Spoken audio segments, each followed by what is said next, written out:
Well, good morning and welcome to Zen Live, and let's crack open the cosmic egg.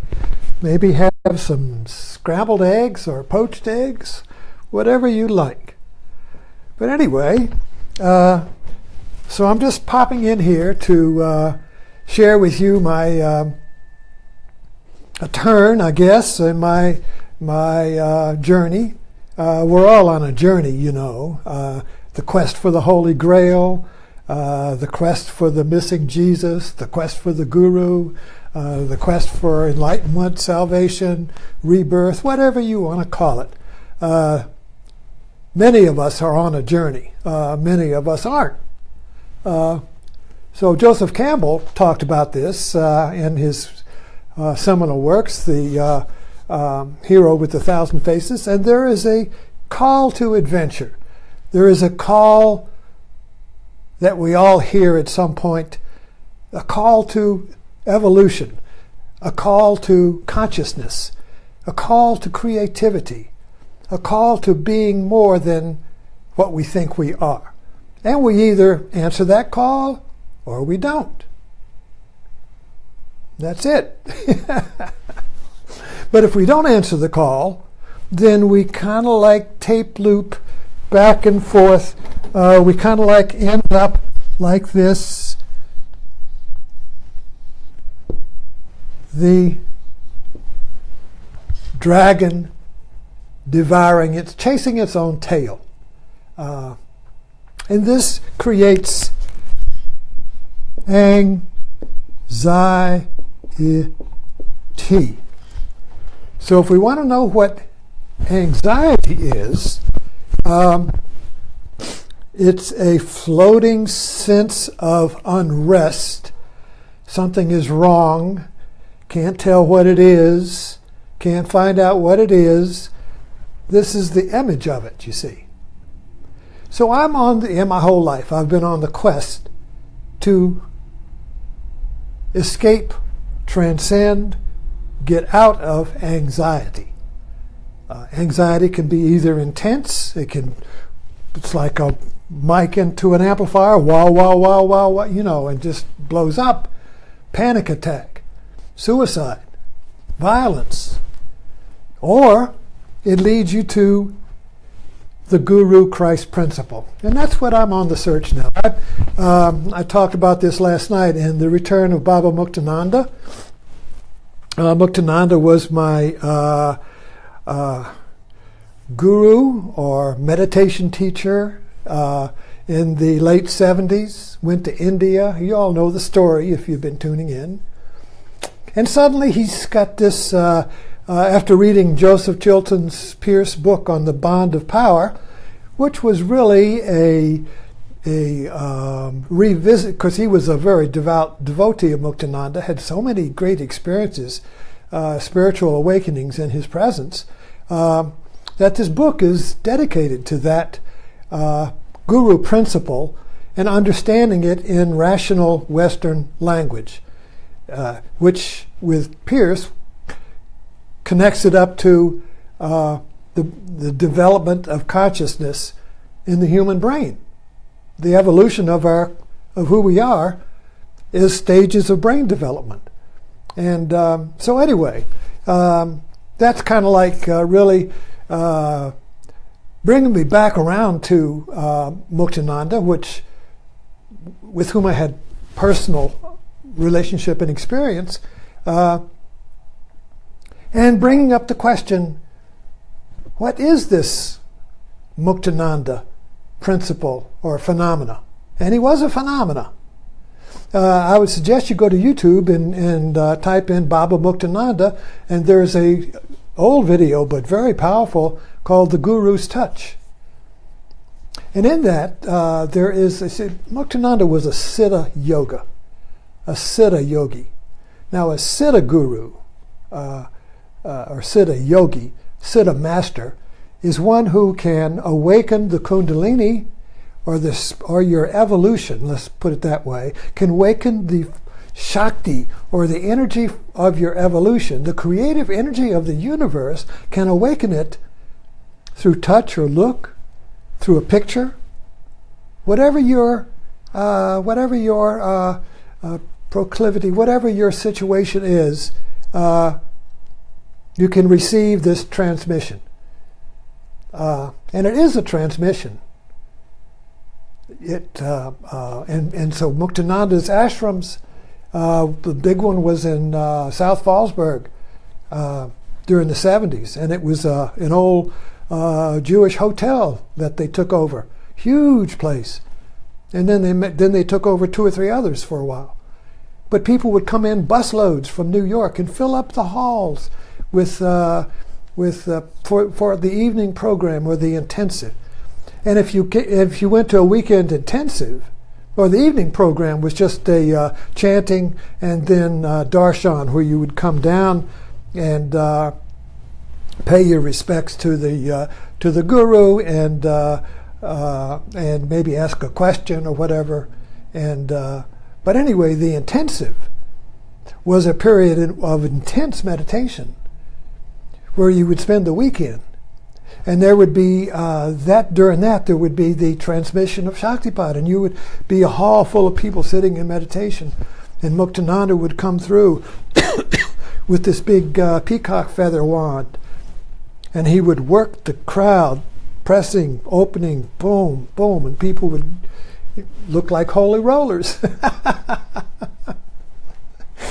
But there was definitely a transmission there, and the energy was so potent. I was watching this last night. I hadn't seen this tape. I guess maybe been 20 years. I don't know. But I was watching this intensive last night, and I could feel the energy, and I was moving in the chair. I could feel the energy, and I was just surrendering to this energy in a rhythmic movement. So I would suggest you look at that. The Guru's Touch, look up YouTube of Baba Muktananda. So anyway, this is kind of like reawakened to my quest for the Guru principle and the Christ principle. To me, they're the same. You see, and this is where Western religion has really missed the boat, because it says, well, the way the church frames it is that Jesus, the Christ was Jesus, so that means Jesus Christ was a once in a moment experience, or once in a moment time in history, you see. So he was the Christ, and there's no other Christ. You know, it was a one-time thing. Kind of like the point here, you see, 0 AD, this, it's like the way we look at this in the framework of the church is that Jesus was 0 and then time goes like that or like that, you see, time, right? So now we're up here at 2017, or you go back to the Big Bang. Okay, so you kind of like look at that. You see, and here Jesus was 0. Well, if you look at it that way, which is okay for history, you miss the point then, because now the Christ was back here, and here where we are, So if we want to understand evolution in consciousness, the evolution of consciousness, and not conscious. And see, Western science just looks at consciousness as an effect of the brain. It's like the effect of the brain creates consciousness. Well, that misses the boat, you see, because now, in order to understand consciousness, you have to go back to the beginning of matter. Well, when did that happen? Oh, well, the Big Bang. So it's kind of like, that the origin is in the past. But this is not this paradigm brings no transformation. This paradigm brings no evolution, because evolution is already done. It's in the past. So there has to be a shift in the paradigm. There has to be a shift from time to now. So the shift goes, if you want to know the Big Bang, evolution, the creation of the cosmos is not in the past. We're not some kind of a machine that God or the Big Bang created back in time, wound up with a bunch of laws and just lets it go. You see, that's the way we common sense look at it. The common sense, this goes back to the Enlightenment and the myth of the universe, so the paradigm of the universe created by the scientific Enlightenment. God was a clockmaker. He made a clock, wound it up, lets it go. And all we have to do is figure out what the laws of the clock are, and we can predict time. That was the basic myth of the Enlightenment. The deists, the founding fathers. This is a rational universe created by laws, and we have reason, and we can figure out these laws and predict time. And control. If you can predict time, you can control the universe. You can create the universe to benefit you, to come out your way, have it your way, you see. But the understanding is that it was all created in the past, and we just, and so God is kind of bypassed in the sense that if you want to get something fixed, you call the plumber. You don't light incense to God. Now, some people do. Nothing wrong with that. But we don't live in that. The world we live in is that technology and the experts and the authorities will fix things. You go to the doctor, and you give the medicine he prescribes. I was reading the other day, there's a lot of, some religions say, well, don't even give a blood transfusion. So in other words, total faith in God. Does that mean rejection of science? Well, most people play the middle a little bit. A few go all the way and get into trouble. But anyway, I digress. So the point is that if we want to understand creativity and consciousness, are they the same? We need to look at now. And by looking now, that doesn't mean we look out there at something now. That doesn't give us any information, basically. Material things. You're not going to find God in a bunch of on a coffee table, on the things on a coffee table. So there is a turning within. So the source is within, you see. So now we're turning within, and meditation is the path to the source of consciousness, the source of evolution. So we are evolution. Life is evolution, you see. We make the mistake by saying life evolves, like life is something. But life is evolution. And I was talking about this the other night when I said God is a verb. Evolution is a verb. Evolution is action. Evolution it's like a fountain. Not a river of time, but a bubbling fountain that is now. So now is a bubbling fountain of creative consciousness. But if we deny that creative consciousness by adopting and believing in a paradigm that puts everything in the past, that we're determined by the past, you see, then we are certainly not going to discover our own creativity, because we have just put it in the past. Well, God created everything, or the Big Bang created everything, or random chance, or fate, or luck. So that just kind of like discounts us as being a participant in our own evolution. You see how the myth of science, of common sense world we live in, that was basically became common sense with the Newtonian universe of the Enlightenment, 1600s on, you see. This is a common sense. This is an assumed world we live in. We assume we have no creative power. We assume that we are not evolution. That we assume we can't evolve ourselves. You see what I mean? We assume that I can't evolve myself. I have to go to somebody else to evolve me.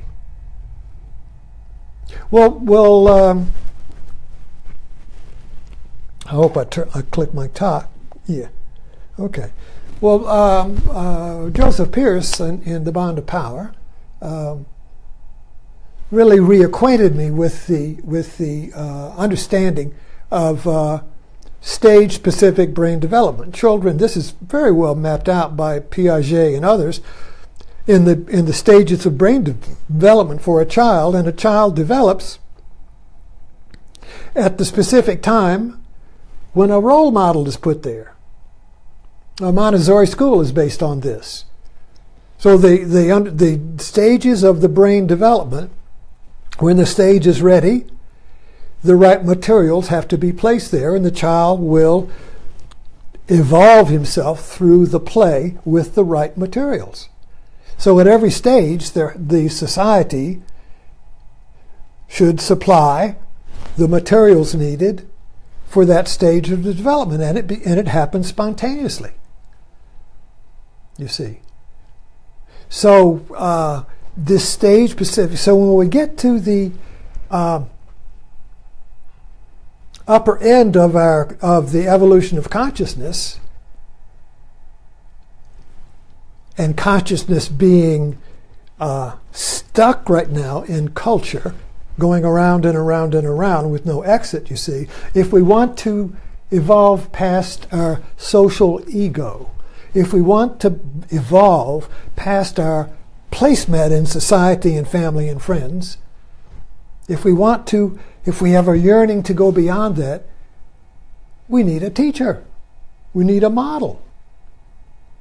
You see, you can't make an evolutionary leap unless there is somebody out there who is modeling that. And everybody, artist knows that. If you want to be a master piano player, you have to go find a master who can model the next level. Everyone has stories and knows stories about some child, even ourselves, we're a little kid and we see a movie or a ballet or a musician or a rock star or somebody, and the kid says, that's my model. That's who I'm going to be. And that activates the evolution of that child's life. And he becomes that model. So we become the model. If it's a beautiful, whatever the model is, the child, the developmental brain, sees that wide open, makes the connection and begins to evolve. But without that model, there's no evolution. So culture provides models, but it's always within culture. But how do we get outside of culture? How do we get outside of culture as a language, a semantic language field? Which means, how do we get out of thinking? You see this out of thinking in our culture because it tells you, think your way out of it. You need more thinking. Think outside the box. What does that mean? There is no thinking outside of the box. There's insight, there's creativity, but there's no thinking. When you get an insight, that's not thinking. Insight comes in through a hole in thinking. Then you think about the insight. But the insight comes from outside of thinking. It comes out from outside of the cultural, semantic language warp. You see, culture is a warp. It's like a bend in evolution. It circles back upon itself. Nobody can get out. So then that brings us back to this principle here of the guru, and what I connect up in my own life with the guru and the Christ is a principle. It's not a person, it's not a thing, it's not a place. It's the creative consciousness principle of evolution. That when you get in relationship or contact with this model, evolution starts. You're kick-started. Bam, your life starts moving. Shit happens. You're alive again. You feel the wind in your sail. Something's happening. Something's moving. Life is moving. Usually the only way we actually feel that in culture is when we fall in love. But then we fall out of love. Or we feel it when you start a business and suddenly everything starts to work. Oh man, we're on a roll now, you see. But these are all temporary. So we're always trying to create the conditions where we can feel life is moving again, but we can't sustain it. Why? Because we haven't tapped into the Guru Christ principle within. So my bell rang. We'll leave it with that, and I'll see you this evening at Martini time.